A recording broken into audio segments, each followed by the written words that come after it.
Okay. Mic check, 1 2 1 2, bitch. Oops, sorry. I didn't mean to cuss. Sorry. Fuck you, nigga. I'm just playing. No, I'm not. What's good? What's up? What's up? You see the funny thing about water bottles?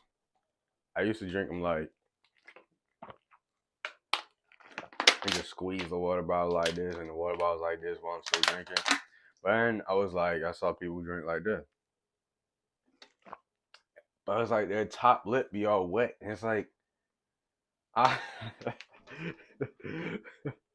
it doesn't fucking matter, I know, but like still, like I've always drank the water bottle squeezing that motherfucker. I've never sipped it without squeezing it. What the fuck? Low motivation is something that's hard to deal with. It really is because you're just stuck. You don't even have the motivation to get more motivation. It's like a trap. It's like a looping trap. And coincidentally enough, the things that kept me unmotivated was overstimulation, was overconsumption of highly stimulating things, such as video games, such as television, such as binging YouTube videos, because I was never really an Instagram guy. But even then, Instagram, TikTok, stuff like that, those are what kill your drive, kill your motivation. Because think about it like this: the dopamine reward system drives us. I'm sorry, the dopamine reward system. I just said that fast. I want to make sure you hear what I'm saying. It drives us, it motivates us to do things. It's not just a reward chemical, it's the motivator chemical, right? So when we're about to do something, that's when that's when dopamine is the highest. But when we actually do it, it drops, right? So get this. When you're on social media, for example, just scrolling, how the dopamine reacts to that is it's always anticipating something more interesting. So this post wasn't interesting. All right, let's scroll. Let's scroll. Let's scroll. This post was let's scroll. Let's scroll. That was kind of cool. This it's an endless search of something that's stimulating enough, but nothing's ever gonna be stimulating enough. You get what I'm saying? And you get to the point where you're doing it so much to the point where the things that would be stimulating of the things that would hold your attention and make you laugh out loud, they don't do that anymore. You don't laugh out loud. You're just like, huh, that was funny. And I said maybe send it to your friends who are also overstimulated. That's how that trap is. And so to get out of that, you have to first separate the brain from the body. That's a whole nother video. It's about ego, but basically you have to know what you want. For example, I want to make YouTube videos, so I knew that being on social media, playing video games, watch TV all the time, that wasn't gonna help me. Right? It put more time into making YouTube videos, but it was hard to do that. It was hard for me to get up and record. It's simple to do it, right? Just put the damn thing on the tripod and press the damn button to record the damn video. It's simple, right? It sounds simple, right? But it wasn't. It didn't feel like that. So what I did, how I dealt with that, was I just removed everything. No video games, no TV, no. And I'm talking about like binge watching TV, even movies. Like for a while, just get rid of all of it. No TV, no movies. I don't watch TV shows. The only time I watch a movie is when I have somebody over. That's it. And it's only one movie. It's not two movies. It's literally just one, and it's planned. It's pre-planned.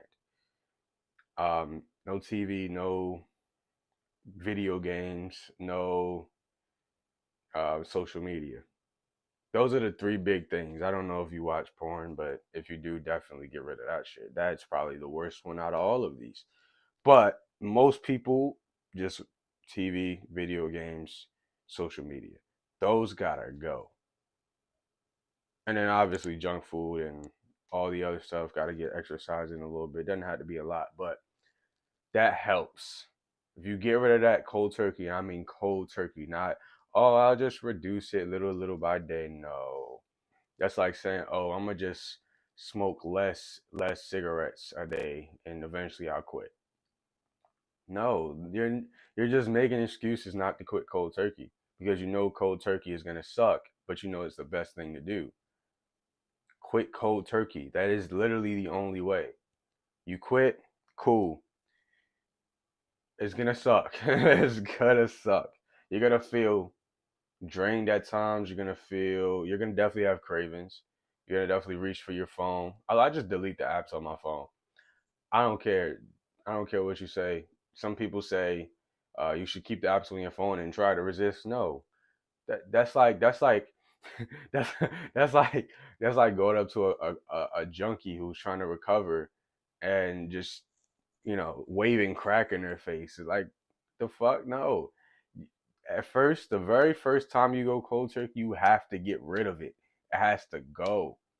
Like you can't just keep it around. Maybe later when you've built enough resistance to it, it can be in your face and you're just like, but you have to build up to that.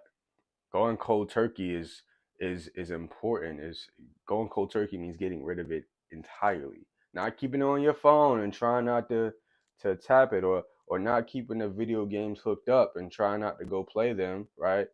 It's unplugging the games, deleting the apps.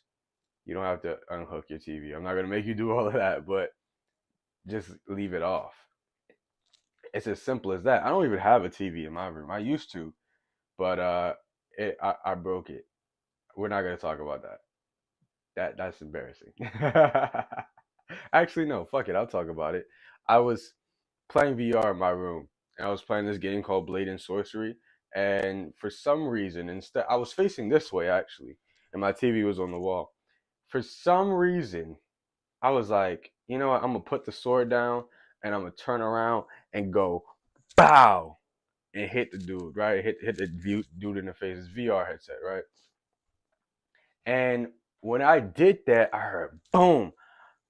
I was like, oh shit. Took the VR headset off. It's a big ass crack in the TV.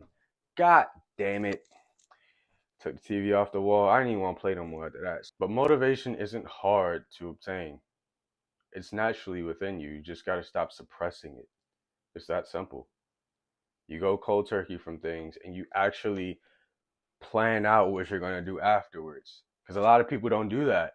A lot of people they go cold turkey and they like, all right, sitting in silence. What am I going to do now? You got to figure out what you're going to do before you go cold turkey. So what I did was I decided to read more. I decided to journal more. I decided to go outside more, record these videos, right? Things like that. Clean up around the house, meditate, just whatever. Find something that's low stimulate. Find something that doesn't overstimulate you, and you know what to avoid. So, what would be like the opposite of that? To put it in simple terms, right? Those are the things that you need to switch over to. And this is where we get into the dopamine rewire, because the dopamine rewire is about dopamine. So, therefore, it's about motivation. If you go on a dopamine rewire, you're going to easily increase your motivation.